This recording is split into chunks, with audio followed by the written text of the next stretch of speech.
Menteri Agama Fahrul Razi mantap akan memberantas radikalisme di Indonesia. Menurutnya salah satu upaya yang akan dilakukan adalah menertibkan penggunaan celana cingkrang atau celana yang dipotong di atas mata kaki di instansi pemerintahan. Kamu celana kamu kok tinggi begitu?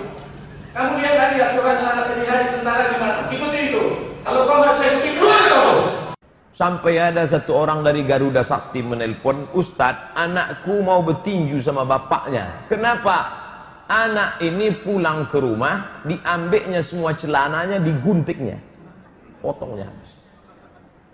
Celana bapaknya pun dipotongnya.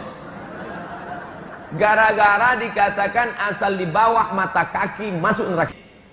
Saya belajar di Maroko. Maroko itu mazhabnya Maliki. Semua guru saya di Darul Hadis mazhabnya Maliki. Bagaimana Maliki? Allahu Akbar, tangan turun ke bawah. Allahu Akbar. Tak pakai bismillah. Alhamdulillahi Rabbil Alamin, Ar-Rahmanir Rahim, Maliki Yaumiddin. Mimnya pendek, karena dia baca warsh, tidak hafs. Waladdallin, amin.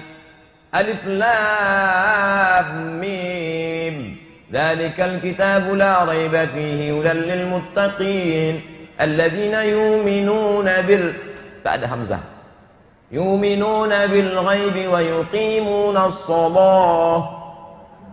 Pakai qiraat Warsh. Tiba-tiba diminta saya jadi imam di sini, tiba-tiba saya buat begitu. Allahu Akbar. Alhamdulillahi Rabbil Alamin, Ar-Rahmanir Rahim, Maliki Yaumiddin. Selesai sholat, komplain seluruh masjid ini. Siapa imam tadi? Ustaz Somad. ISIS nampaknya. Salahkah saya? Tidak salah. Di mana letak salah saya? Allahu Akbar. Maliki. Masih Ahlus Sunnah wal Jamaah. Alladzina yuqimuna as-shalah. Tak salah. Masih Ahlus Sunnah wal Jamaah. Ada qiraat Kumbul, ada qiraat Ibnu Katsir, ada qiraat Hafs, ada qiraat Warsh. Tidak salah. Lalu salahnya di mana? Saya membawakan mazhab yang asing di tengah mayoritas. Nang kene rusae. Inilah yang terjadi sekarang. Sudah jelas Riau ini mazhabnya Syafi'i, dibawakan Hambali. Dibawakan Hambali. Pagi tadi di jalan saya dapat WA. Apa judul pengajiannya? Tai kucing sama kencing kucing tak najis. Ini bukan barang baru. Ini cerita sudah 800 tahun yang lalu. Ini kan fatwa Ibnu Taimiyah. Hambali mengatakan tidak najis. Cerita ini sudah lama.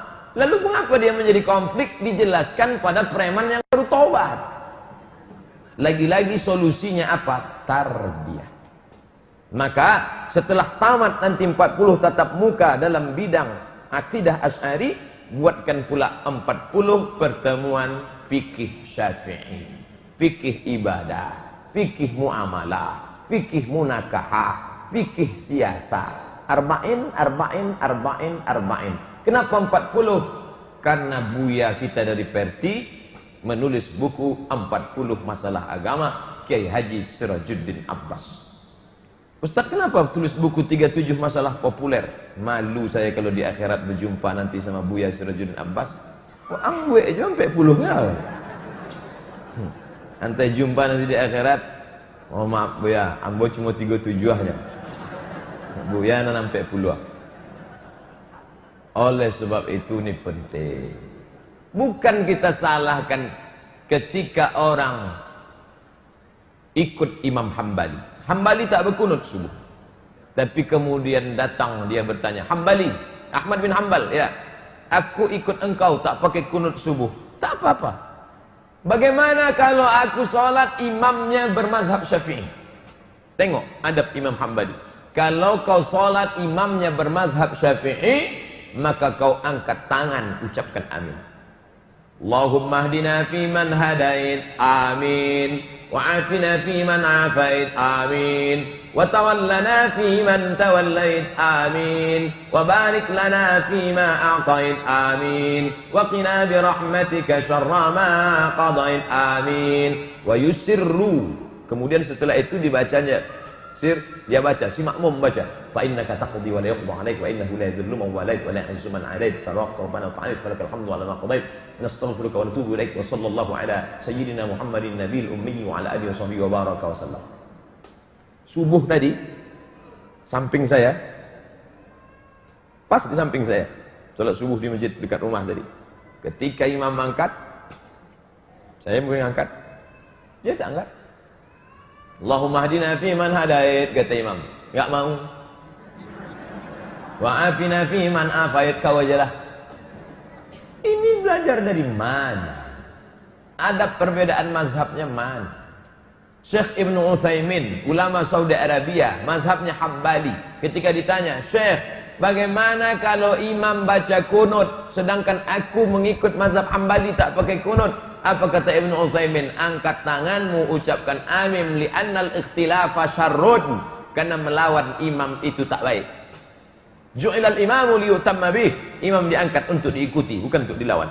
Syekh Abdurrahman Sudais, imam Masjidil Haram, datang ke Jakarta, diminta jadi imam di Istiqlal. Entah orang ini ngetes, tak tahu kita. Kira-kira nanti baca bismillah jahar atau sir. Maju Syekh Abdurrahman Sudais jadi imam di Istiqlal. Allahu Akbar. Bismillahirrahmanirrahim. Alhamdulillahi Rabbil Alamin. Selesai Al-Fatihah, bacanya Sabbihis. Baca lagi dia, pakai bismillah jahar lagi. Bismillahirrahmanirrahim. Sabbihisma rabbikal a'la. Kenapa? Mazhab Syafi'i bismillah setiap di awal surat. Tapi ketika kita di Makkah, tak pernah telinganya sekalipun mendengar Syekh Abdurrahman Sudais pakai jahar bismillah. Kenapa? Karena Makkah bermazhab Hambali. Tak kena yang bismillah. Namanya bismillah silent. Syafi'i jahar, Hanafi Hambali silent, Maliki tak pakai bismillah sama sekali. Semuanya ahlus sunnah, tapi ketika dibawakan di mayoritas Syafi'iyah akan menimbulkan gejolak khilafiyah. Betul nih semuanya, semuanya betul. Lalu yang tak betul mana? Yang tak sembahyang. Yang tak sembahyang inilah yang jadi urusan kita bersama, perti. Masalah-masalah khilafiyah. Sampai ada satu orang dari Garuda Sakti menelpon, "Ustadz, anakku mau bertinju sama bapaknya." Kenapa? Anak ini pulang ke rumah, diambilnya semua celananya, diguntiknya, potongnya habis. Celana bapaknya pun dipotongnya. Gara-gara dikatakan asal di bawah mata kaki masuk neraka. Ma asfalal ka'bain finnar, di bawah mata kaki masuk neraka. Padahal mazhab Syafi'i sudah menjelaskan lama. Imam Syafi'i meninggal 204. Sekarang 1438, 12 abad setengah hampir sudah dijelaskan. Kata Imam Syafi'i, kalau sombong baru haram, kalau tak sombong tak haram. Imam Syafi'i yang ngomong. Kalau sombong haram, kalau tak sombong tak apa-apa. Kata Imam Nawawi 676. Kalau sombong haram dalam Riyadhus Shalihin, kalau tak sombong tak apa-apa. Kalau sombong haram dalam Al-Minhaj Syarah Sahih Muslim Ibn Hajjaj, kalau tak sombong tak apa-apa. Imam Syaukani dalam Nailul Autar, kalau sombong haram, kalau sombong tak sombong tak apa-apa. Imam Sun'ani dalam Subulus Salam, kalau sombong. Sudah dijelaskan dalam mazhab Syafi'i. Yang di pondok Al-Munawwarah, yang di pondok Darul Quran, bagi mereka ini bukan suatu yang luar biasa. Karena mereka sudah kaji itu, mereka sudah baca kitab. Tapi yang SMP, SMA, SMP tak ada belajar agama, SMA tak ada belajar agama, masuk kuliah. Inilah yang haus-haus agama, ketika dia pegang, iya Pak. Saya tidak setuju yang mengejek-ejek. Ada kawan baru hijrah, lalu dipotongnya kaki celananya, lalu mengejek, itu saya tak setuju. Yang mau potong, potonglah, tapi jangan semua kaki orang mau dipotong. Tapi saya pun tak setuju juga dengan yang mengejek-ejek. begitu nampak kawan potong tengok, kau lah bertambah lah tinggi nampak kau. Itu pun tak betul juga. Karena kalau dia potong daripada elak-elak kena najis, kena tai kucing, kan bagus, tak apa-apa. Yang kau mau potong silakan. Yang kau tak mau potong, kau tak masuk neraka. Karena ini masih domennya khilafiyah. Kalau lah berkelahi antara celana potong dengan celana tak potong, yang ketawa siapa? Yang tak bercelana. Kan ini yang jadi masalah sekarang. Lagi-lagi apa solusinya? Tarbiyah, pendidikan. Maka dibuatkanlah fikih Syafi'i, akidah Asy'ari, fikih Syafi'i, dengan tetap menghormati tiga mazhab Hanafi, Maliki, Hambali. Yang ketiga adalah tasawuf.